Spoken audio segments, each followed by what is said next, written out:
Hello, hello, hello. Welcome, welcome. It is 11 a.m. Central on Tuesday, which means it is time for Let's Get Bold. We have our guest and, of course, my co-host Amanda, who are going to be joining us in just a moment.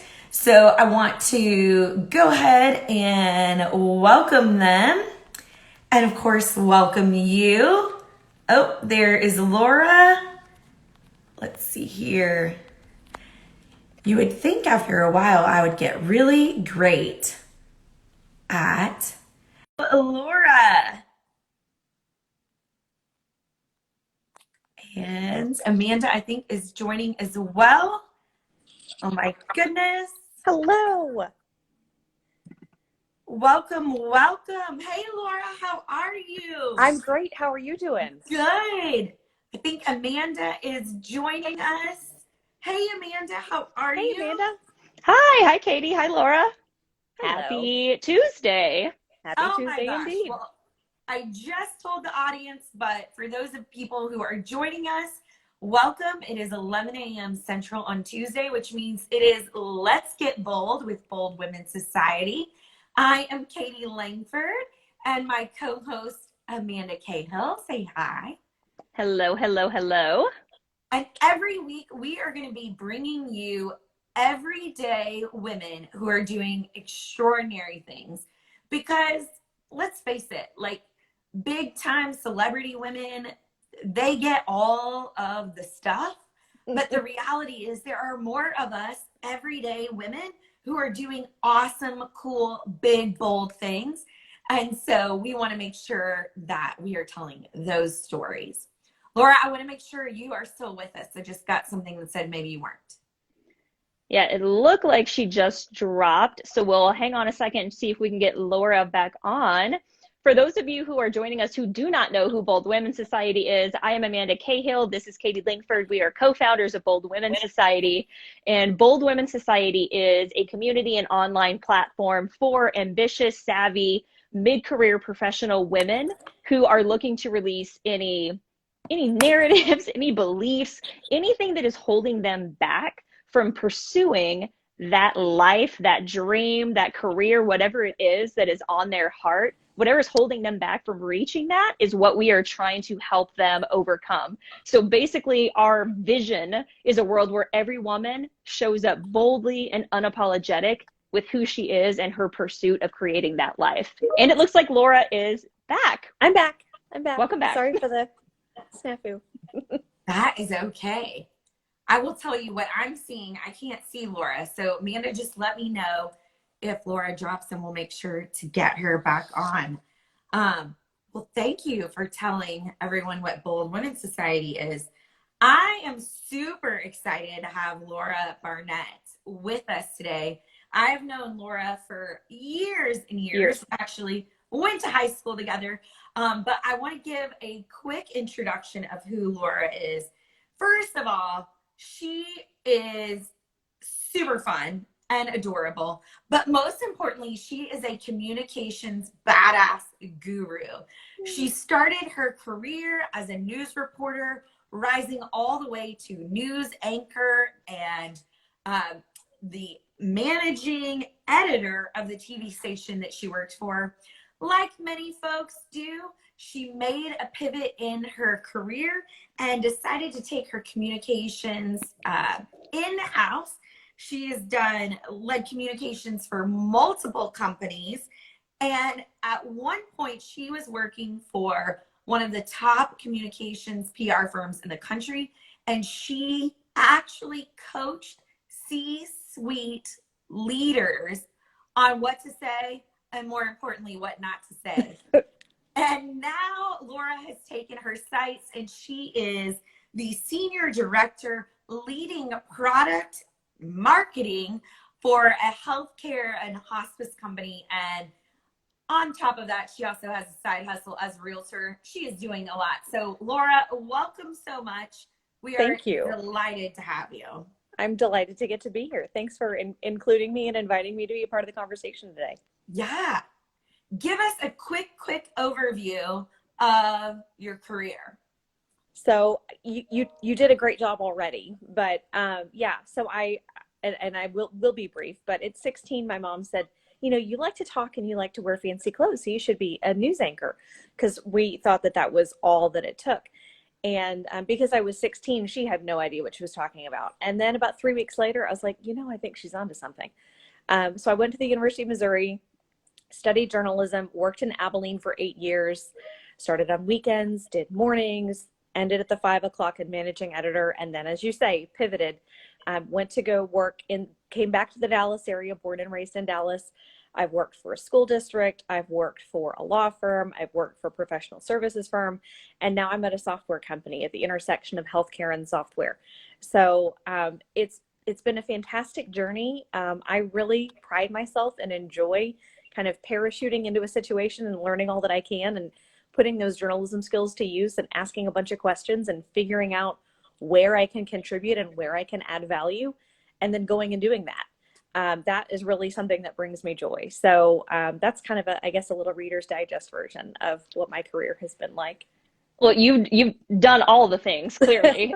All the things. So All the very, things, for sure. very inspiring. And you know, I'm curious, as you've done so many different things. So tell the audience a little bit about, as you were moving through all these different phases, was there ever a time where you felt stuck or unsure of like what your next step was going to be? Did you ever have a moment like that? Oh, absolutely, I did. Yes. And I want to share that because there are going to be young women who are starting in their career and have grand visions and plans.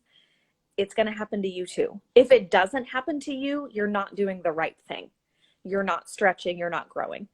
So my first job out of television, and I should say, I decided at 16 I was going to go into television. And I remember when I was 20 and I was getting my wisdom teeth out, and the anesthesiologist said, "Oh, great, you're getting a journalism degree. That's great. What are you going to do with it?"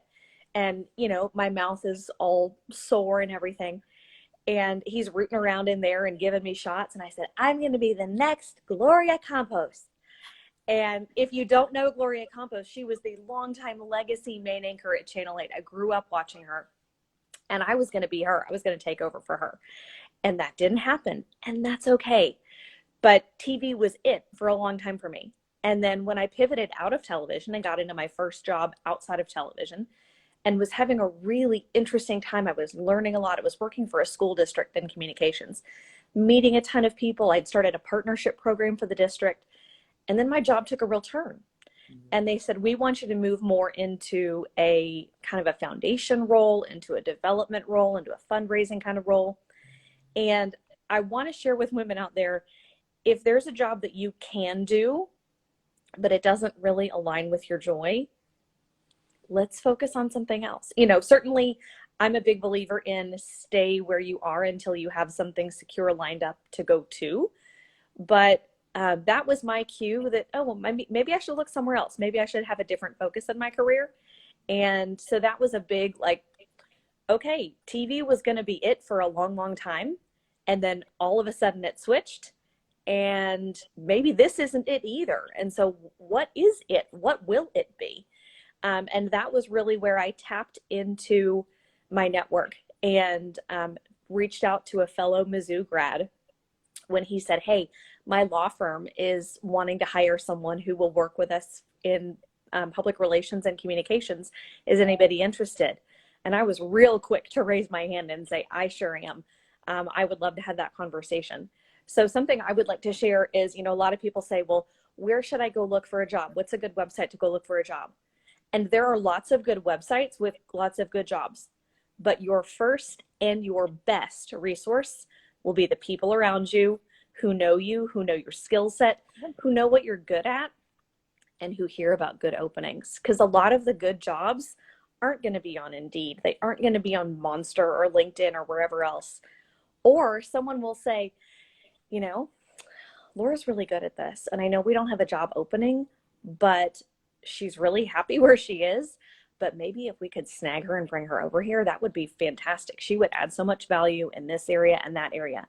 So it's not about looking for openings. It's about looking for people that know what you can contribute and bring to an organization and building those relationships there. And I guarantee you that is where success is found. At least for me, it has been. Oh my gosh, So, yeah. Laura. First of all, like, I want you to say it louder for the people in the back In who the back. aren't listening. Okay. Two things that you hit on there that I just want to reiterate, because women come to us because they're typically in some place in their life where they might be questioning their career, or they just want to be surrounded by other bold, ambitious women. Right. So first thing is, just because you can do it doesn't mean that that's the thing for you. Right. I mean, you know this, you've known me Right. forever. Yep. I too started in fundraising, got Right. to the C-suite, Right. was the You were rocking it. exactly. Yes. And yet it wasn't the thing. It wasn't what filled me up. It wasn't what gave me joy. So I had to go find that. Right. So one, that, and then two, we tell women all the time this: when you are looking for a new role, you are not going to find it behind a computer and LinkedIn. You're just not. I wish that you were. Sure. But it's about leveraging your network. And Amanda, what is it that you always say about our networks? Oh, that your network is your net worth. That's right. Yeah. Oh, absolutely. Absolutely. Yeah. And you, Laura, you hit on something so important too, is that just because there isn't a job role listed does not mean that there is not a position available. And the biggest thing, falling in line with leveraging your network, is getting crystal clear on the value that you bring. What are your strengths? What can you contribute? What is the impact that you make somewhere? Because it makes it so easy when you start having these conversations with your network, and somebody's like, what are you even looking for? And it's like, well, I might not necessarily know what the job title is, but I'm looking for something that fits this. And you can just start rattling those off, right? And that's extremely helpful when you start leveraging your network. Right. I mean, if someone say, what's your elevator pitch? I love to come into an organization, figure out what level you're communicating at, figure out where you're wanting to go from a communications perspective, and then help you get there. So if you've not done StrengthsFinder, I would highly recommend it, because StrengthsFinder is a great personality assessment insofar as it helps you figure out what you're already good at and get you really, really good at it, and figuring out what you really want to punch. So mine is Maximizer. My first one is Maximizer. And there's communications and positivity and woo and all that kind of stuff, which you can probably assume for me. But with Maximizer, and what like really jazzes me up is, okay, let's say you're operating at 75%. But I want to help you get to 90%, and then like celebrate the fact that you've gotten to 90%. Like a 15% increase is big. But then we're going to keep working to get you to 100, 105, 110%, right? So that's really where and that's me personally, that's Laura, that's how I operate. That's what brings me the greatest joy. You may have a completely different, you probably do have a completely different skill set and a completely different thing that's going to rev you up and get you excited to get out of bed in the morning. And that's totally fine. But know what those strengths are, and know, frankly, how to communicate them. A lot of people say, oh, communication is a soft skill. And it kind of is.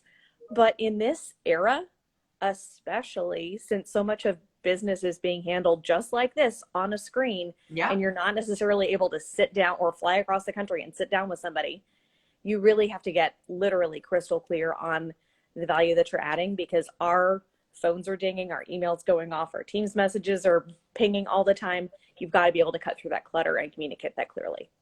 Absolutely. Well, and it's funny, the three of us, we actually share some strengths finders.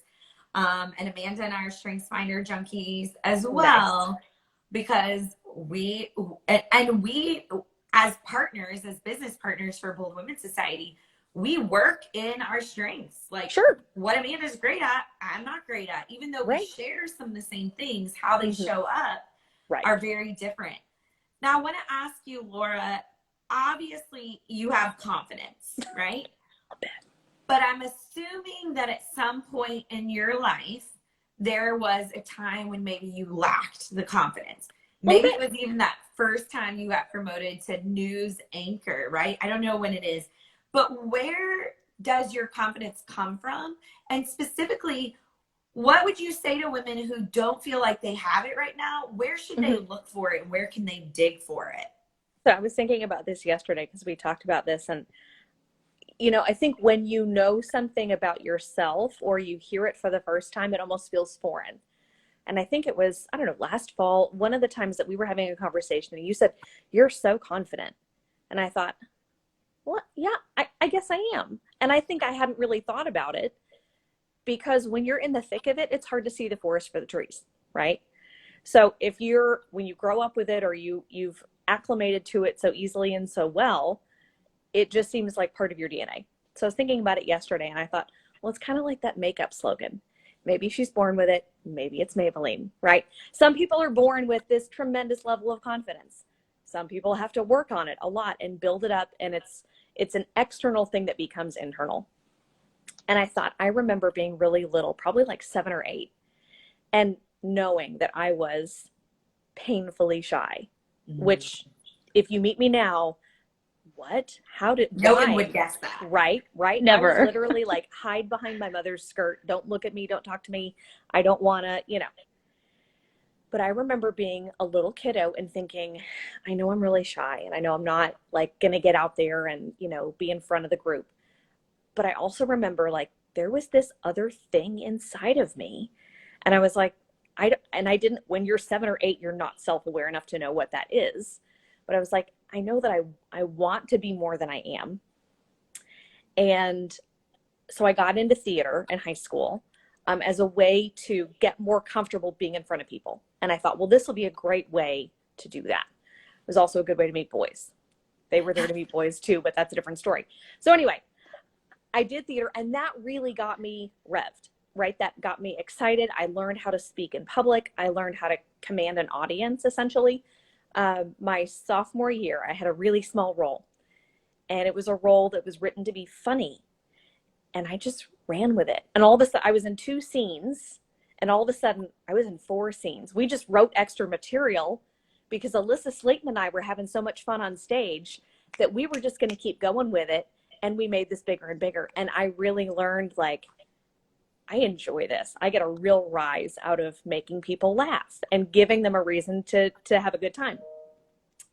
So that was a big catalyst in helping me move toward television and helping me move toward being a news anchor. I mean, I gave a toast at my own wedding. Like, I'm not afraid of the microphone. Like, let's be honest. So I got to Abilene and I remember being the friendly, bubbly, blonde girl on the TV and then coming home to Dallas on the weekends because it's 3 hours away, so I can drive home real easy. And I was still kind of little shy, quiet Laura, kind of meek and whatever. And I remember going back and forth and it was like harder to distinguish between the two. I remember calling my mom one time and I said, I think they just think that I am this like friendly, bubbly person. So I think I just have to be her. And my mom's like, okay, give it a shot. And that was when it sort of came off. It wasn't that I had to add confidence to me. It's that it was there all along. And I just had to get rid of the parts of me that didn't serve that goal. And the goal is to make other people feel good, to make them enjoy themselves, to be a light in the world. And I can do that by connecting with them. And you create connection through confidence. You're not likely to walk into a cocktail party and the person who's hanging out in the corner by themselves, they're probably not the person who's going to, get you excited and revved about, whatever the topic is. So theater was a huge help. Being in Abilene was a huge help, and just time. And we'll talk later about the concept of failing forward. But I think that's huge too, is just getting out there and giving it a shot. And if it feels okay, or even if it feels uncomfortable, that's fine. There's no growth in the comfort zone and there's no comfort in the growth zone. You're not going to get bigger and better if you're staying status quo. So that's another key thing to remember as well. That is the truth. We say that a lot at Access because we're growing as a company, and it's like, oh yeah, we're gonna get bigger and do bigger and better things, and we're not gonna do that by operating the same way that we've been operating for 10 years. So Amanda also has done some acting. Amanda, did you find the same kind of thing with acting, this building of confidence? Well, I think it's kind of interesting because unlike Laura, when I was a kid, I was the person who was like in your face. I was always doing routines and dances and, I would see a movie scene and then act it out in front of my parents. So I was always that person. I think what's Right. interesting is that my confidence actually started to wane the more I fought who I was. So kind of Mhm. similar to you, where you hadn't Sure. really stepped into or Right. really agreed and let Mhm. yourself be who you were. I Right. felt like I knew who I was early on, and then it started to wane a little bit the Mhm. more I saw how other people acted, and I didn't act the same. And I Sure. mean, acting as a person, not Right. acting as in Right. acting. Performance. Right. And it wasn't until similar to you that I started to be like, well, this is who I am. I am really bubbly. I am really positive. I am Sure. really confident. And the more you step into that, like you said, the more you lean into it. I think something big that you hit on is that you decided.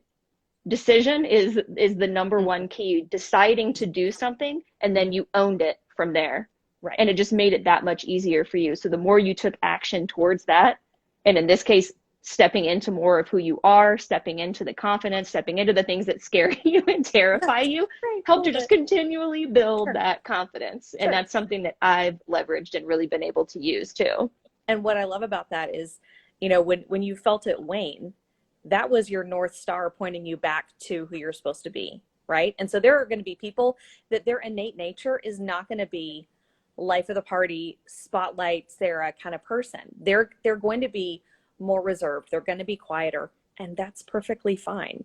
But it's, am I aligned with? Am I feeling okay with? Is this uncomfortable because it's the right path, or is it uncomfortable because I'm not aligning with my values and who I'm created to be? And it's, you've got to distinguish because they feel kind of similar. Like, this is uncomfortable. Is it uncomfortable for the right reason or the wrong reason? And that's what you've Yeah, got to negotiate that. Absolutely. absolutely. Tell us quickly about failing forward. So failing forward is a concept, and I think we've probably all heard about it, but am very delighted and honored to be part of this year's Leadership Dallas class. And so it's a group, it's a professional leadership group. Every year, the Dallas Regional Chamber selects up to 55 people to learn about the city, to develop as leaders, really cross collaborate among these different groups, whether they're for profit or nonprofit, and learn about the city, learn about the issues that we're facing, whether it's public policy, healthcare, criminal justice system. My personal topic that I'm going to be focused on is economic mobility. So taking folks that are earning $7.25 an hour, and how do we help them make more, and get a savings account, and kind of build toward whatever their version of the American dream is. And so this past weekend we had our leadership retreat, and we were talking about the concept of failing forward. And it was actually one of your junior league sisters, Andrea Cheek, who really reintroduced that concept to me. That failing forward, the goal obviously isn't failure, but you have to try in order to get anywhere. Yeah. And so if you're failing forward, you're failing with the idea of, okay, I give it a shot, but now I'm operating, and if it didn't work, okay, but now I'm operating from experience. Now I'm operating from expertise. I'm going to get up, I'm going to dust myself off, and I'm going to keep going, but knowing that, okay, this didn't work because we didn't take this into account. So now that we can, reframe what we're going to be doing, and knowing that this happened, and so therefore we need to operate in this particular way, you're operating from a higher level. And again, the goal is success, but you're going to only do that by trying. And if you succeed the first time, fantastic, good on you. Not real likely that that's going to happen. So failing forward is it's more of a mindset than anything else. I love it. I mean, my goodness, Laura, you have just been dropping bombs, gems of Good. awesomeness all day. This is, well, when you work in TV, you learn about sound bites real quick. So hopefully you got some good sound bites here. We did. I Now you're think going to have so. to teach I us hope how to so. use them. Mm-hmm. Sure. So tell us quickly, because we know we are bumping up against Sure. time, what is your next bold move, and where do you hang out the most, where people can find you? Okay, so I'm huge into social media. I get a real kick out of social media. So you can find me here on Instagram a lot. You can see me at LMAD47, or you can see me at Laura Barnett Realtor, either one. I will get back to you as quickly as I can. Also on Facebook quite a bit. So reach out, ping me. I would love to have a connection with you guys. I think that the next bold move is real estate, really. So 20s was television. 30s and into 40s has been marketing and communications, and adding this to my plate. Everybody had a pandemic hobby, And mine was 180 hours of coursework to get my real estate license. So I'm thoroughly enjoying it. I work with a fantastic team, the Daniel team at Keller Williams Plano. Thoroughly delighted to get to add this to my plate and learn more about this super exciting time to be part of this. I mean, the Dallas market is on fire. We know that. So really, it's just a thrilling time for all these different things to converge and come together. So, it's real estate at the moment, but who knows what's next? I mean, I'm constantly learning, and I think that's what's really interesting is, I don't know what's next. I'm just going to be open to the opportunity and be open to connection, and opportunity is going to come find me, and I'm going to go look for it. That is exciting and amazing.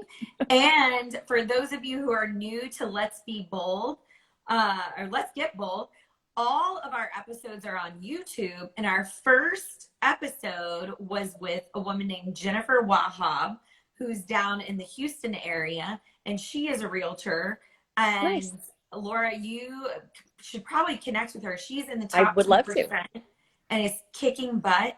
But two amazing women who I think y'all can learn and teach each other. And Amanda, exciting. any last words?